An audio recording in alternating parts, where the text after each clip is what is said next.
So your white blood cells. Now there are some things that can boost those white blood cells, and there are some things that can inhibit or slow them down. So let's have a look at what does. Number one, pure air. Pure air is about 21% oxygen. And oxygen is the most vital element needed for life, and the blood is carrying that oxygen. Do you know cancer cannot live in the presence of oxygen? We've got to keep this body clean and running well so cancer can't get a hold on it. So make sure the air you're breathing is pure. Did you have your windows open last night in your bedrooms? Pardon? Put another blanket on, put a beanie on, but have that window open so you've got pure air. Number two, sunshine. Did you know that sunshine, I know there wasn't much today, but you had some good sunshine yesterday, didn't you? And the body stores sunshine well. The sun is the doctor in the sky, okay? It is not the enemy. And did you know that one of the causes of skin cancers is a vitamin D deficiency?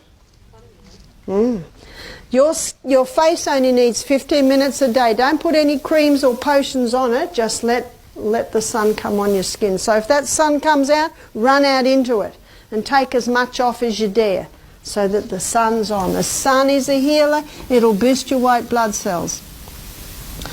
Number three, there are some things that will kill off the white blood cells. One is refined sugar. It will kill off the white blood cells. There's a book called Proof Positive by Dr. Neil Nedley, and he actually gives a percentage of how many lollies kill how many white blood cells and how many white blood cells are killed off by a slice of cheesecake. And he defines it exactly. So keep away from the sugar. Also caffeine. Caffeine can inhibit the proper production of the white blood cells, and the hybridized wheat. Now the hybridized wheat does not kill off the white blood cells. The hybridized wheat stimulates an overproduction of eosinophils. So you can have a problem if you've got not enough white blood cells and you've got too many white blood cells. Now if you've got a cold, you'll have a lot of white blood cells, and that is good because they're fighting your cold. But when you get a particular white blood cell like the eosinophil in large amounts, the eosinophils are the histamine carriers. And histamine, when it's in high amounts, does everyone know what you get? Allergies. And if someone has an allergy and they go to the doctor, what will he give them? Antihistamines. So too many eosinophils can cause allergies. Now at Misty Mountain Health Retreat, I do live blood analysis, and I'd get a drop of blood and put it up on the screen. And these eosinophils, they light up like bright lights. Whereas these others don't, they're not like bright lights. Basophils is a bit bright lights too. Now on one drop of blood, there should be 2 eosinophils in that whole drop of blood. And if someone has a gluten sensitivity, I will see 6 eosinophils. And if someone has, so that's a sensitivity. If someone has that's to gluten. If someone has a gluten intolerance, I will see 8 to 10 eosinophils. That's an intolerance. And if someone has celiac, I will see 15 to 20. Sometimes I've seen 23. That's celiac. One lady, I saw an intolerance in her blood because she had about 8 to 10 eosinophils. She said, oh no, I've had a test for celiac and I'm not celiac. I said, no, you're not celiac, but you're intolerant. The test will not show intolerance or sensitivity. And if someone is sensitive or intolerant and they keep eating the wheat, guess what they're going to get to? Is celiac. And if someone is celiac and they totally stop all wheat, they can bring themselves back to intolerance and even sensitivity. And they can get to the point where they can have a slice of bread maybe once a month and not get a reaction. One lady said, since I've stopped the wheat, I don't have a cat allergy anymore. Another lady said, since I've stopped the wheat, I don't have a horse allergy anymore.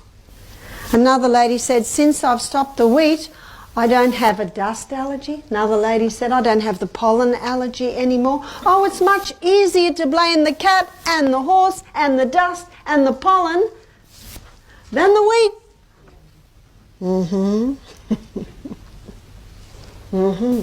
And you can see why. Because when we have an intolerance to it, it increases the eosinophils, which increases the histamine carriers, and there's your allergies. I'll just push the button. Stop the wheat, dairy, refined sugar. So those things must stop. So the dairy, there, as I said earlier, about 60% of Australians, it says, are intolerant to dairy.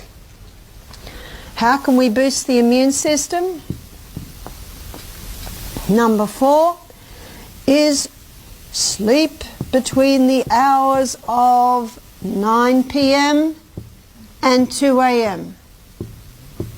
They're the hours of power. That's when your batteries are being recharged. That's when your immune system is getting a boost. How many people are prevented from sleeping in those hours because of technology? The most dangerous time to allow your eyes to be exposed to the screens are in those hours. There must be some rules in the home for the children, for the teenagers, for the adults. I've got study to do. We'll go to bed at 7:30 and get up at 3. You can do it then. Get up at 4. You can do it then. Number 5, exercise. The high intensity interval training increases blood supply to the bones, and it's in your bone marrow where your white blood cells are made, except for your lymphocytes. They're made in your lymphatic system. And so ideally some of your high intensity should be rebounding. We've got to start jumping. The kids know what to do. Rebound-er. It's one of the best investments that you can make. 3 minutes twice a day. How's that? Every office should have one. Staff are getting a bit tired. Get them on the rebounder. Number 6 is proper diet. And we just covered the proper diet. High fibre. They're the 3 essentials, is fibre, protein and fats. One of the questions was, there is a doctor that says the fat you eat, the fat you wear. But I've known people on fat-free diets and they're very large. Do you know, really, it's the fat you eat isn't the fat you wear, because fat doesn't make you fat. It's the wheat and the sugar you eat. That's your wheat belly. That's where it dumps. That's basic anatomy and physiology. Especially your saturated fats. Do you know what your body loves doing with saturated fats? And the best saturated fats is your coconut. Burns it as fuel. It's like the farmer, the Australian farmer who got coconuts cheap to fatten up his cows. Well, his cows lost fat, put on muscle, started bounding round the paddocks. So if you want to bound round the paddock, what do you eat? The coconut.